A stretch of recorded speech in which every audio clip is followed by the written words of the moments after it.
And I am so happy that you are joining me today, and I am so super excited about our guest. My phone is playing in the background. I apologize for that. Um, my guest today is someone that I met just a couple of years ago. And well, no, I guess it wasn't even a couple of years ago. I guess it was Couple of months. earlier this year. Yeah. Um, but I met Zach. I grew up watching basketball and being involved in basketball programs. My parents ran a basketball program for over 25 years, and so I was.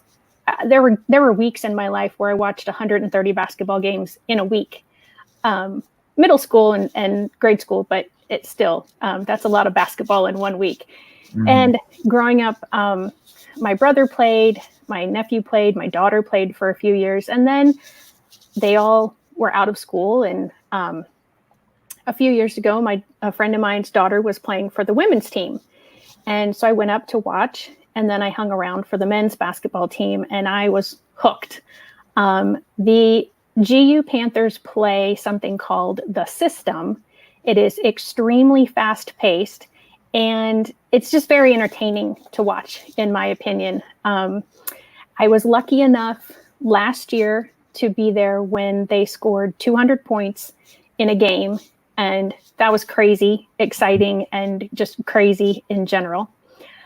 And then this year, when I was back watching, I saw this young man out on the floor and immediately felt like I needed to get to know him, because I truly believe that Zach lives my hashtag no limits philosophy. So Zach, welcome. Thank you for joining me. Thank you for having me. Can you tell me and our audience a little bit about yourself? Well, I'm Zach Nabers. I'm 20. I'm from South Georgia, and I play basketball at Greenville University. And you have one sibling or more than one? I have one sibling. Okay, and that's a brother, right? Mm-hmm. Yeah. So yeah, Zach is from Georgia. I'm in Illinois, and we were just before the live started talking about the heat, and they have a lot more heat than we do, and they can have it because I don't like the heat. So, so Zach, tell me how long you've been playing basketball. I've been playing basketball all my life, but I didn't really start taking it serious until after my accident. I always loved playing it, but I wanted to be a football player before my accident. But it all switched. Right. So you led right into my next question. Can you tell us about your accident? I was in a boating accident when I was about 12, I think going on 13. And basically what happened was we were going fishing one afternoon, and I was helping my grandma's husband put the boat in the dock, and or put the boat in the water, I mean, and I was holding the boat up against the dock with a rope, and I had it wrapped around my wrist. And whenever he went to pull the boat up out of the water to like park the trailer, park the boat, the rope that I was holding around my wrist and that was attached to the boat got caught on the guiding pole on the trailer, the two poles that stand on the top of the trailer, and it pulled me in the boat about 30 or 40 yards. And uh, the rope basically cut all my circulation off, and I ended up having to have an amputation. Goodness. So when I talked to you about this before, you said that it had damaged like your whole arm, and you were basically given the choice of either keeping your whole arm, but it just being, I think you called it a dead arm because all the nerves and stuff would be dead, Yeah, or having to do the amputation. Is that right? yeah. So like I had like certain like I'm not a doctor or anything, Right. but I had like things messed up my arm that that was caused by me being pulled and like basically like flopping around and twisting.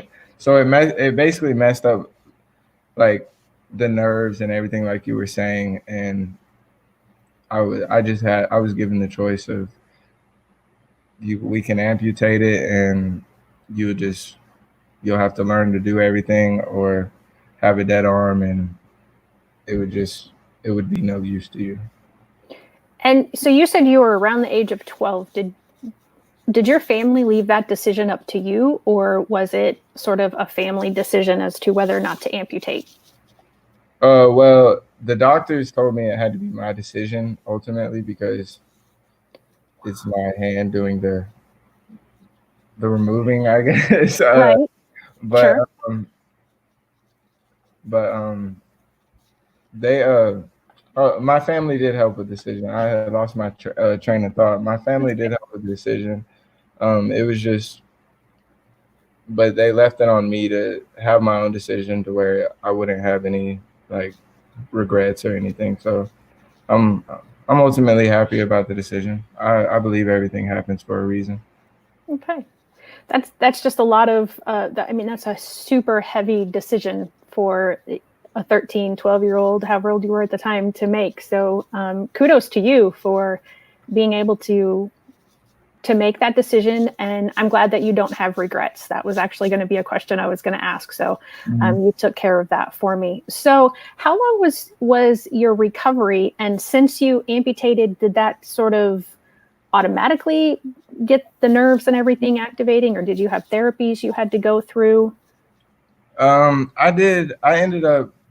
I want to start this to where like it all just flows into everything. So, um, well, after my surgery, they told me I could stay in the hospital. I think another week. This is all kind of blurry because Oh, I I'm was sure.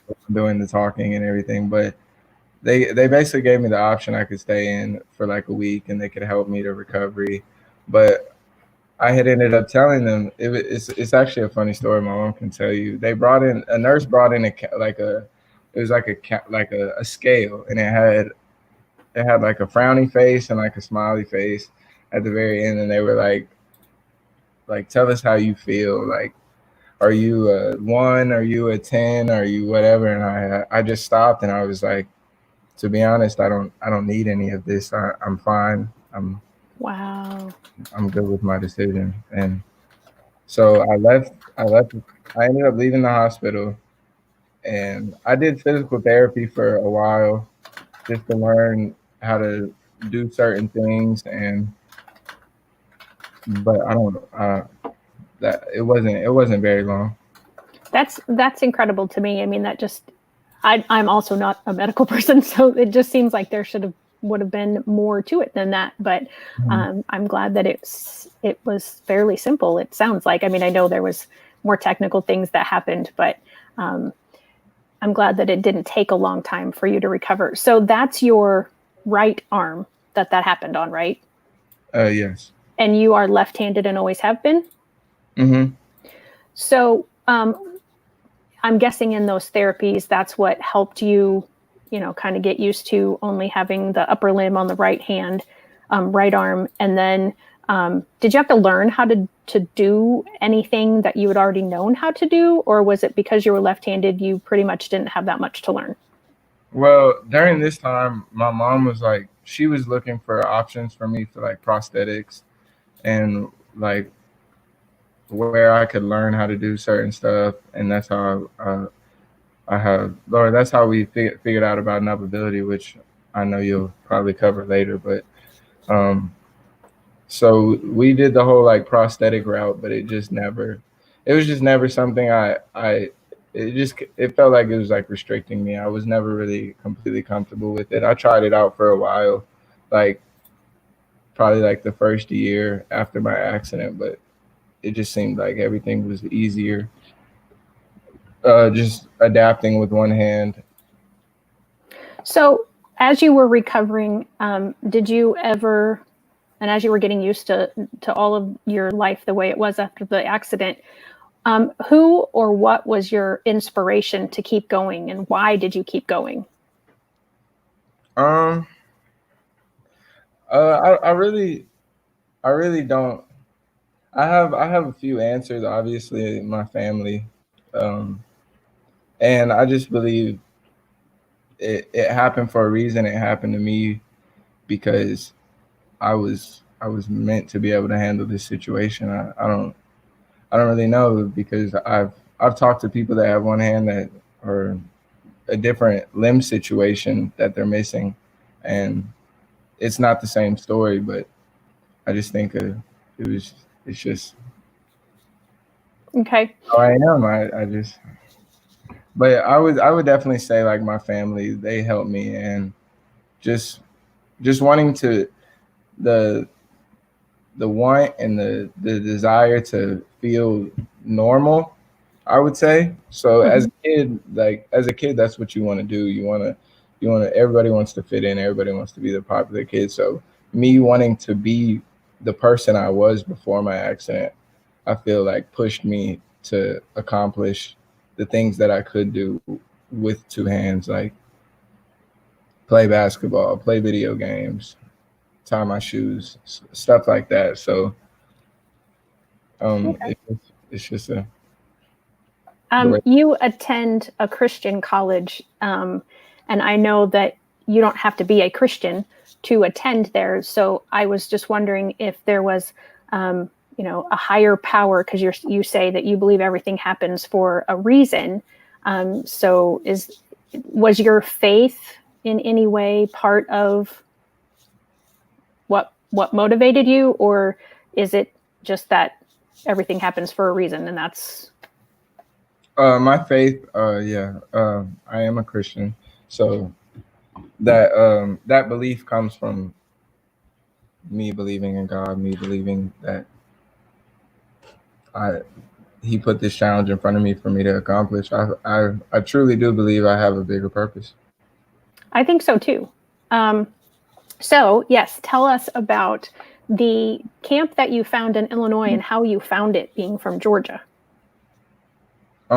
So like I was saying before, like when my mom was she was going through the transition of trying to find things where I could learn to do new things and learn to be a kid again. She stumbled across Nubability in DuQuoin, Illinois, and it's a sports camp where they teach limb different kids the desired sport they want to play. So if I wanted to play golf, they would have a one-handed, or so I have one hand. So if I wanted to play golf, they would have a one-handed coach out there to teach me how they learned how to do it.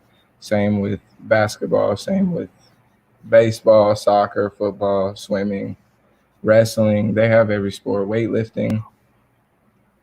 That's incredible. And they do that also if there's someone who has, I presume, 0 arms or 1 leg or 0 legs. Mm-hmm. There's a coach for every camper, really. That is amazing. And now I think you told me when I spoke to you in the spring that you are there. You went as a camper, but now you go back. Is that correct? As a leader or a coach? Mm-hmm. So I started as a coach or a camper, and I think I went for about 2 or 3 years until I was old enough. And whenever I was old enough, I became kind of like a helper.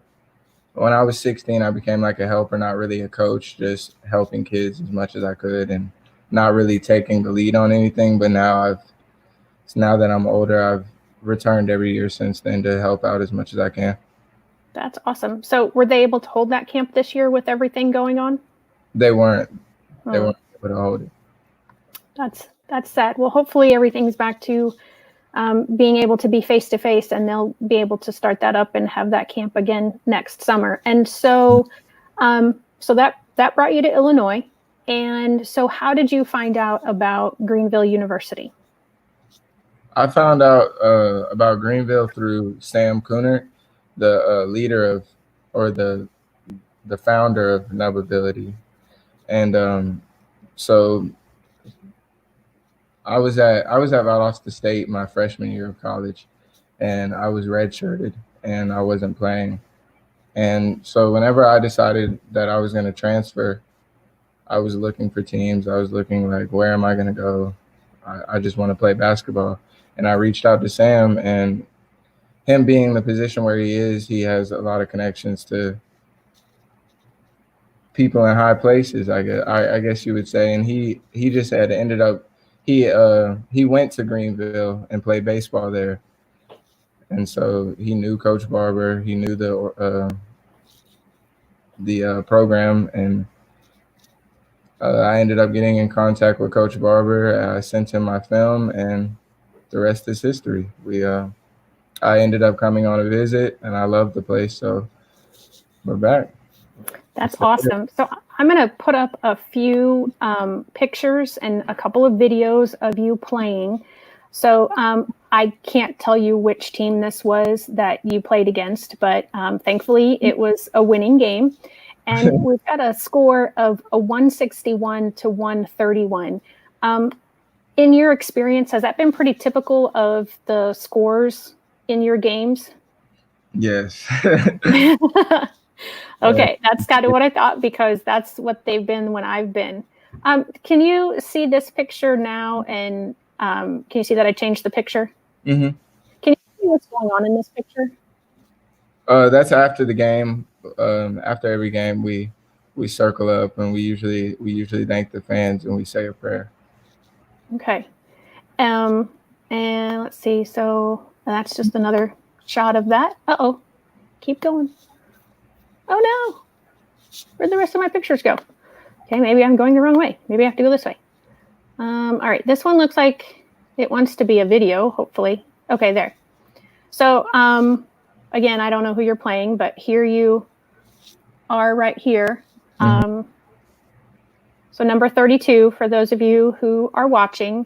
And so you can kind of see that this is, I think, a fairly fast-paced game. Can you kind of tell us what the requirements are when you're playing?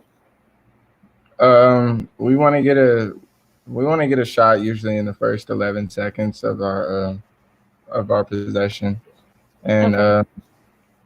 During the game we have like certain goals that we want to reach, which we set for every goal, which would be like shoot 24 or 25 more shots than an opponent, a certain amount of threes, offensive rebounding, and I believe steals. Yeah, turnovers, steals. Okay. So for anybody who is a diehard basketball fan, I know sometimes they don't always think that this is, that you guys have plays, is what I've been told. But I mean, you just kind of said it. You know, you try to take more shots, you try to get more turnovers, take more threes. And at the beginning of this, we saw you make your three. So let's see, I'm trying to see. So that was that video. So when you joined the team, was there any sort of, what was the response from everybody on the team, from the faculty, to other students? I feel like it's been very welcoming. I've always had, especially with the team, I've felt like I've always had an equal opportunity to be successful. It's just depending on how I perform and how I work. The fans they've been great. I haven't had any problems with any students, any really adjusting. It's been very welcoming, I would say. I've been happy. Good. And from an outsider's perspective, watching the games, it seems that all the players really, yes, they care about winning, but they care about each other too. You seem like you're a type of family. Would you agree to that? I would. I mean, you battle all preseason, all season, and then postseason. You build a brotherhood, a bond that it's unbreakable. I mean, those guys in that locker room they'll probably be some of my best friends until I grow up, or not grow up, and while I'm growing up, and until that day that I'm old comes. Right. So tell me about this scene. What's happening here? That's like before tip off. We always circle up and do the whole step, and Riley does a backflip, but I don't know who's going to do the backflip this year. Riley's not returning. He graduated. He graduated. It won't be me in the circle. I know that. You're not a backflip kind of person, huh? No. All right. So that's you. So how often, that was you coming off the floor. How often do you switch out playing and being on the bench? They try to sub every minute if possible, but with how basketball goes, like you can't always get a dead ball or a point where the game can stop. So if it goes too long, we might call a timeout, but not really. You just wait for the next dead ball. Right. So can you tell me, like, what do you do? I mean, because this is very fast paced. I mean, you've been up and down the floor multiple times in the videos that I've shown. Do you have an average? Do you have any idea how many times you're up and down the floor in a game? No, I really don't know. That'd be something to see, because I know that it's just down and back, down and back. Yeah. Yep. Exactly. So I'm just going to show, I think I've got maybe one more video. Nope. Just, I think, another scoreboard. So again, we got a 131 to 125. Mm-hmm. And I think this was the first game that I saw you in, because you had the orange uniforms instead of the white ones, and it kind of threw me off. But so I'm going to stop sharing my screen and go back to whoops, maybe I will. What's going on here? There we go. Okay. So I think, I've pretty much covered most of the topics that I wanted to talk to you about today. Is there something that you would want to tell someone who finds themselves in a situation similar to yours, where you started off with thinking that everything was normal or like everybody else's, mm-hmm. And then at some point in your life, either something happens or you get a diagnosis that you aren't like everybody else? What would you say to that person or that kid? I would say, well, I have two things I would really say. The first would be really assess your situation. I think what helped me is whenever I went to go get my prosthetics, like fitted and do everything, we went to Washington, D.C. at the big hospital there, and just seeing 18-year-olds, 19-year-olds, 20-year-olds, really young, missing one limb, two limbs, three limbs, four limbs. Just knowing that whatever you're going through, it could always be worse. It's not that the sun will come up tomorrow. It will be a new day. Just keep pushing. And the next would be to believe in yourself, because at the end of the day, if you don't believe in yourself, nobody's going to believe in you. Right. Absolutely. I agree. So my hashtag, like I said, my philosophy at the beginning of this is no limits. And I come up with that because oftentimes people who see someone like yourself, or see someone who has a cognitive disability, mm-hmm. will assume that person can only do so much.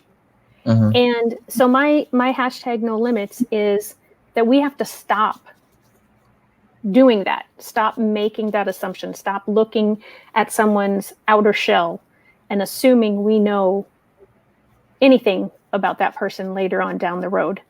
And I think you are a great example of that, because you could have, after your boating accident, sat and wallowed and listened to anybody who might have said, oh, your life like you knew it is over, or, nothing's going to be the same for you anymore. And so to me, you epitomize that, and you are an inspiration to me. And I hope that this is on YouTube and this will be on Facebook, that you, as well as what you do at the camp and playing basketball, that you do have something greater in store for your life, and that you will be an inspiration to many, many others. Again, I want to say thank you for joining me today. For anyone who is watching this, either with us right now or in a replay version, if you want to go see Zach play, or if you live far away and you can't go see him play, they stream the games correct? Mm-hmm. So just look up Greenville University Panthers men's basketball, and you can either hopefully attend in person this year. I'm really hoping. I didn't get to go to as many games last year as I wanted to, and so I'm really hoping that you guys are back in season and able to play and able to have fans in attendance. Or if you can't go in person, like I said, you can go ahead and stream it. So I am Shelly Kino. I am education consultant and master IEP coach. I work with families who have a child that has unique needs, and I continue helping them through their education process, which I don't believe, Zach, you probably ever had an IEP. Is that, or did you? No, I haven't. Okay. I didn't think so. I thought it was the limb and that your academics were fine, and it was, just the physical therapy that you had to go through. So thank you, everybody. And we're changing the world one IEP at a time, one person at a time. Thank you so much. Thank you.